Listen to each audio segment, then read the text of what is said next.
4 YCP manifesto విడుదల చేశారు ముఖ్యమంత్రి జగన్మోహన్ రెడ్డి. 99% పైచిలకు మేనిఫెస్టో అమలు చేశామని ఆయన తెలిపారు. తమ పాలనకు గత పాలనకు మధ్య తేడా గమనించాలని విజ్ఞప్తి చేశారు.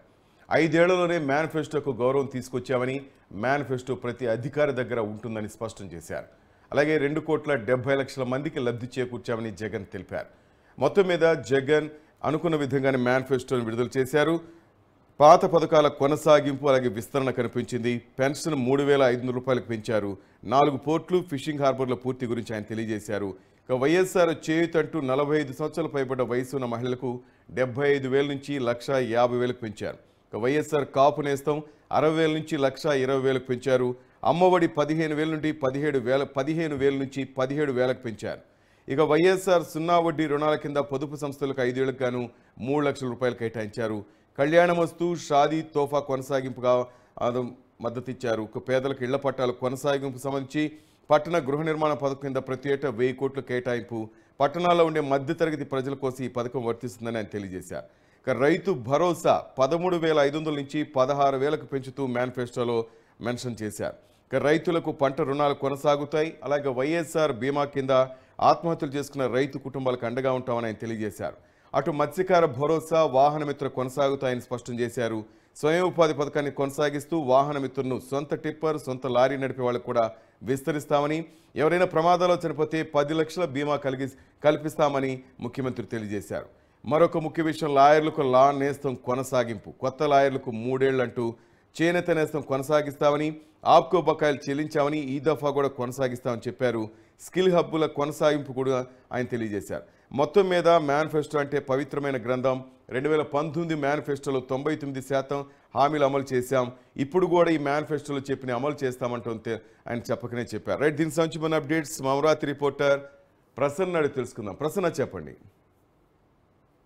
మేనిఫెస్టోకి సంబంధించి ముఖ్యమంత్రి జగన్మోహన్ రెడ్డి ఇంచుమించు ఒక 2 గంటలకు పైగా కీలకంగానే మాట్లాడారని చెప్పుకోవచ్చు. ప్రధానంగా 2019 మేనిఫెస్టో ఏ రకంగా ఉంది, 2019ని పోల్చుకుంటూ 2024 మేనిఫెస్టో ఏ రకంగా ఉండబోతోంది అనేది వివరించడంతో పాటు 2014-19కి చంద్రబాబు అంటే టీడీపీ ప్రభుత్వంలో ఉన్నప్పుడు మేనిఫెస్టోలో ఎన్ని ఇంప్లిమెంట్ అయ్యి ఏంటి అనే దాని మీద ప్రధానంగా చెప్పడం జరిగింది. ఇప్పుడున్న మేనిఫెస్టోలో బ్రీఫ్ గా చూస్తే మీరు చెప్పినట్టు రైతు భరోసా పెంచడం, అమ్మఒడి ఒక 2,000 ఎక్స్ట్రాగా పెంచడం, అదేవిధంగా చేయూత సంబంధించి 75,000 నుంచి 1,50,000 వరకు అంటే వచ్చే 5 ఏళ్లకు సంబంధించి పెంచుకుంటూ పోవటం, ఈ 3 కీలక అంశాలుగా మనకి కనిపిస్తుంది. దీంతో పాటు ప్రతి నియోజకవర్గాన్ని బేస్ పై చేసుకుని ఒక స్కిల్ డెవలప్మెంట్ సెంటర్ ఏర్పాటు చేయడం, ఫైనల్ గా స్కిల్ యూనివర్సిటీకి అనుసంధానం చేసి పనిచేస్తాను. అంటే యువతకు సంబంధించి జనరల్ గా ఏంటంటే ఇప్పటి వరకు ఉద్యోగాలు కల్పించడం లేదు, యువత అభివృద్ధి చెందలేదు అనే ఒక నినాదం తెలుగుదేశం పార్టీ నుంచి ప్రధానంగా వినిపిస్తుంది. కాబట్టి నియోజకవర్గాల్లో స్కిల్ డెవలప్మెంట్స్ పెంచాలనే ఉద్దేశంతో స్కిల్ యూనివర్సిటీకి దీన్ని అనుసంధానం చేయడం, ప్రస్తుతం ఉన్న మార్కెట్ అనుగుణంగా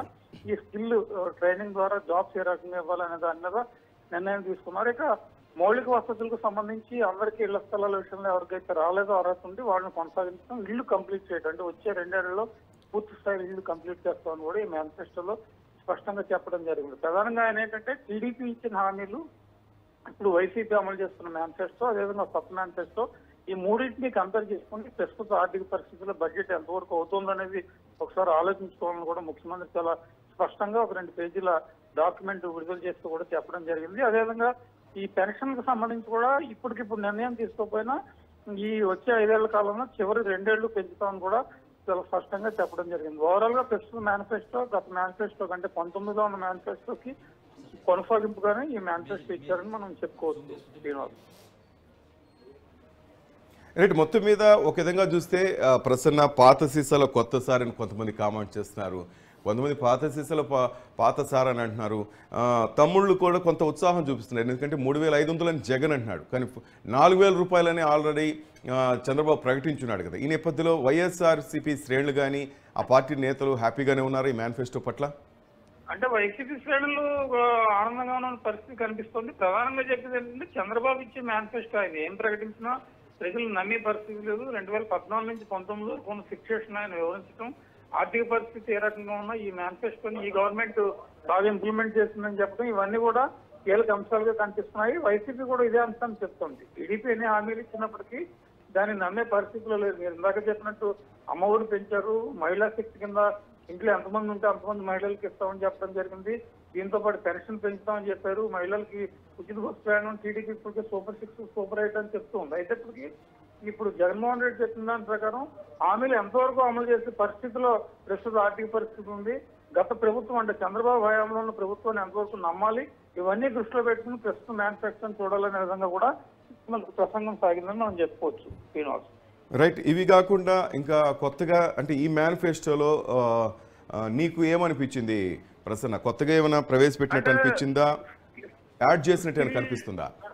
స్కిల్ విషయంలో ఒకటి కొంత ప్రతి నియోజకవర్గానికి స్కిల్ డెవలప్మెంట్ సెంటర్లు ఏర్పాటు చేయడం అనేది కొంచెం నావల్టీగా ఉంది. ఎందుకంటే ఎప్పుడైతే రూరల్ ఏరియాల్లో గ్రామీణ యువత అంటే ఇంటర్మీడియట్ కావచ్చు, డిగ్రీ కావచ్చు, మనం చూస్తే కనుక ఇంకా కోర్ రూరల్కి వెళ్తే కనుక ఐటీఐ కూడా కీలక పాత్ర పోషిస్తుంటుంది. ఐటీఐ గతంలో ఎక్కువ మంది చదువున్నారు, తర్వాత దాన్ని కొనసాగింపుగా డిప్లొమా వచ్చింది, వాళ్ళకి ఉద్యోగాలు లేని పరిస్థితి ప్రధానంగా ఇప్పుడు కనిపిస్తుంది. దీంతో పాటు కాకినాడ, వైజాగ్, గుంటూరు ప్రాంతాల్లో మెడికల్ హబ్లు, క్యాన్సర్ కేర్ సెంటర్లు ఇప్పుడు రోజులకి ఎక్కువ అవుతుంది కాబట్టి క్యాన్సర్ కేర్ సెంటర్లు ఏర్పాటు చేస్తామని కూడా ప్రధానంగా కొన్ని జిల్లా కేంద్రాలకు సంబంధించి చెప్పడం జరిగింది. దీంతో పాటు మౌలిక సదుపాయాల కల్పనకు సంబంధించి టిప్పర్ డ్రైవర్లు, సొంతంగా వాహనం ఉన్న వాళ్ళు కూడా వాహన మిత్ర సౌకర్యం కల్పిస్తాం, డ్రైవర్స్ మరణిస్తే 10 లక్షల రూపాయలు బీమా చేస్తామని కూడా ప్రధానంగా చెప్పడం జరిగింది. కాబట్టి ఈ అంశాలన్నింటికీ ఏడాదిగా చెప్పుకోవచ్చు. మిగిలిన 2019 ఒక చేయూత, పెన్షన్, అమ్మఒడి తప్ప మిగిలినవన్నీ కూడా యాజిటీస్ ఇంప్లిమెంట్ చేస్తున్న పరిస్థితి అయితే ప్రస్తుతం మనకు కనిపిస్తుంది.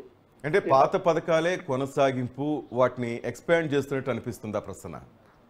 అంటే కొన్నిటికి ఎక్స్పాన్షన్ జరిగింది, కొన్నిటికి అంటే పేర్లు అవే ఉన్నాయి. అమ్మఒడి కావచ్చు, రైతు భరోసా కావచ్చు, పెన్షన్లు కావచ్చు, ఇవి కొంత పెంచినప్పటికీ కూడా పాత పథకాలు కొత్తగా అంటే ఒక అట్రాక్టివ్ మోడ్ లో ఆయన ముందే చెప్పారు మేనిఫెస్టో అంటే ఖచ్చితంగా అమలు చేసే విషయాలు. అది టీడీపీ అట్రాక్టివ్ మోడ్ లో వెళ్తుంది, వైసీపీ కొనసాగు 2014లో రుణమాఫీ చేయమని చెప్పినా నేను ఆర్థిక పరిస్థితిని దృష్టిలో ఉంచుకుని చేయలేదు. ఇప్పుడు కూడా రుణమాఫీ బయట ప్రచారం జరిగినా కానీ అసలు దాని జోలికి కూడా వెళ్ళిన పరిస్థితి ప్రస్తుతం మనకు కనిపిస్తుంది. కాబట్టి 2019లో ఒక నమ్మకంగా నవరత్నాలతో ముందుకెళ్లారు. ఇప్పుడు కూడా సేమ్ అదే నమ్మకంతో ఆయన మేనిఫెస్టోని రిలీజ్ చేశారు. దీంట్లో సంచలనాలు ఆశించకుండా కేవలం కొన్ని పథకాలకు సంబంధించి అమౌంట్ పెంచడం, ఇంకోటి ఏంటంటే మనం ఎందాక అనుకున్నది నావెల్టీ పాయింట్, అంగన్వాడీ వర్కర్లు, ఆశా వర్కర్లు 25,000 లోపు జీతం తీసుకున్న వాళ్ళు ఎవరైతే ఉన్నారో వాళ్ళందరికీ కూడా నవరత్నాల్లో ఉన్న పథకాలన్నీ ఇంప్లిమెంట్ చేసేలాగా ఒక నిర్ణయం తీసుకున్నారు. గతంలో ఇవి వాళ్ళకి లేవు. వాళ్ళు చాలా సందర్భాల్లో కూడా అడిగారు, మాకు 25,000 లోపు జీతం ఉన్న వాళ్ళు చాలా తక్కువ ఆర్థిక పరిస్థితి ఉంది కాబట్టి పథకాలు కావాలని వాళ్ళు కూడా యాడ్ చేయడం ప్రస్తుతం జరిగిందని మనం చెప్పుకోవచ్చు. ఇక రైతు భరోసా చూస్తుంటే 17,500 నుంచి 16,000కు పెంచుతూ ఈ మేనిఫెస్టోలో చూపించారు. అంటే ప్రతి సంవత్సరం 3 దఫాల్లో 8,000, 4,000, 4,000గా. కానీ అటువైపు చంద్రబాబు నాయుడు 20,000 ప్రకటించారు కదా ప్రసన్న, ఏంటి బేరీజులు వేసుకోవట్లో ఏంటి వైసీపీ వ్యూహం ఏంటి? అంటే వైసీపీ చంద్రబాబు ఎంత ప్రకటించింది అనేది ఏ పరిస్థితుల్లో ఏ కోణంలో కూడా పట్టించుకోకుండానే మేనిఫెస్టో ఇవ్వడం జరిగింది. జనరల్ గా 2014 నుంచి ఇప్పుడు మనం పదే చెప్పుకునేది ఏంటంటే అప్పుడు హామీలు ఇచ్చి అమలు చేయలేదు. రుణమాఫీ చేస్తానని చెప్పి కాస్ట్ కటింగ్ పెట్టి చివరికి హామీ ఇంప్లిమెంట్ చేయని పరిస్థితి. అలాగే 2-3 ఎగ్జాంపుల్స్ కూడా 14, 19 ఖాతాల్లో మహిళల రుణాలన్నీ వేవ్ చేస్తానని చెప్పి చేయలేదు. కాబట్టి 2019లో మనం ఇచ్చిన హామీలన్నీ కూడా 95% అమలు చేశాం. కాబట్టి ఇందాక మీరు అడిగినట్టు చంద్రబాబు ఇంటికి 20,000 ఎంతమంది మహిళలు ఉంటే అంతమందికి స్త్రీ శక్తి పథకం కింద ఇవ్వటం, ఉచిత బస్సు ప్రయాణం కల్పించడం, లేకపోతే వేరే స్కీముల ద్వారా ఇవ్వటం, ఇవన్నీ 3 సిలిండర్లు ఇవ్వటం, ఇవన్నీ చెప్పారు. కానీ ఇక్కడ ప్రస్తుతం అలాంటి పరిస్థితి ఏం కనిపించట్లేదంటే కేవలం ఒక నమ్మకంతో మేనిఫెస్టో రిలీజ్ చేస్తున్నాం. 19లో మేనిఫెస్టో ఫలితాలు ఏ రకంగా ఉన్నాయో 24లో కూడా అదే రకమైన ఫలితాలు వస్తాయనే ఉద్దేశంతో మేనిఫెస్టో ఇస్తున్నాం అభిప్రాయాన్ని వైసీపీ శ్రేణులు కావచ్చు, ముఖ్యమంత్రి జగన్మోహన్ రెడ్డి కావచ్చు ఇదే తరహా అభిప్రాయాన్ని వ్యక్తం చేస్తున్న పరిస్థితి అయితే మనకు కనిపిస్తుంది. Right, thank you Prasanna. Right, మొత్తం మీద వైసీపీ మేనిఫెస్టో ప్రకటించారు జగన్మోహన్ రెడ్డి. అటు టీడీపీ సూపర్ 6ని ఆయన బేరీజు వేసుకుంటేనే దానికి దీనికి సంబంధించిన వ్యత్యాసాన్ని ఎక్స్ప్లెయిన్ చేస్తూ తాడేపల్లిలో ముఖ్యమంత్రి జగన్మోహన్ రెడ్డి ఈ మేనిఫెస్టోని వివరించడం